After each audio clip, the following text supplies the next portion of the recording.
দুদকের মামলা বাতিলে ডক্টর ইউনূসের আপিলের রায় আজ বুধবার। মানি লন্ডারিং প্রতিরোধ আইনে অভিযোগ গঠনের বৈধতা ও মামলার কার্যধারা বাতিল চেয়ে অধ্যাপক মোহাম্মদ ইউনূসের আপিলের ওপর আগামী বুধবার রায় ঘোষণা করবেন আপিল বিভাগ।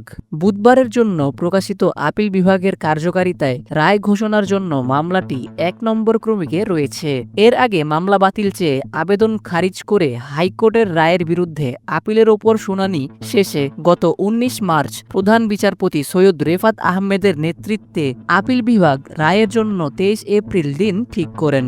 আদালতে আবেদনের পক্ষে ছিলেন আইনজীবী ব্যারিস্টার আব্দুল্লাহ আল মামুন, রাষ্ট্রপক্ষে ছিলেন অ্যাটর্নি জেনারেল মোহাম্মদ আসাদুজ্জামান, দুদকের পক্ষে ছিলেন আইনজীবী আসিফ হাসান। এর আগে ২০২৪ সালের ২১ অক্টোবর আপিলের অনুমতি দিয়েছিলেন আপিল বিভাগ। দুদকের উপপরিচালক গুলশান আনোয়ার প্রধান বাদী হয়ে ২০২৩ সালের ৩০ মে মামলাটি দায়ের করেন।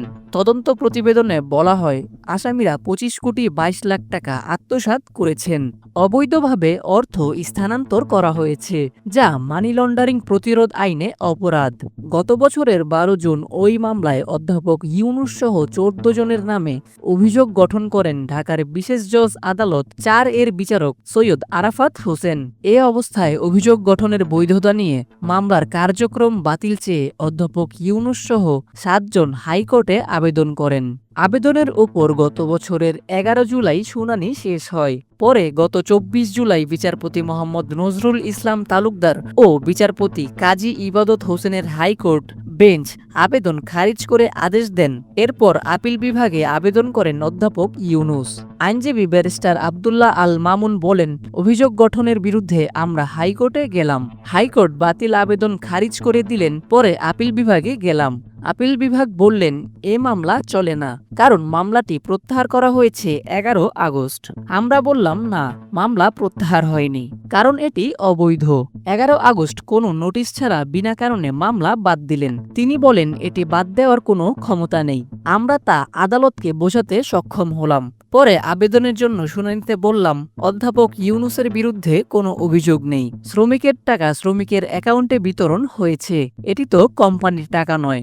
এখানে তাকে মিথ্যা হয়রানির জন্য, অপমান করার জন্য মামলাটা করা হয়েছে।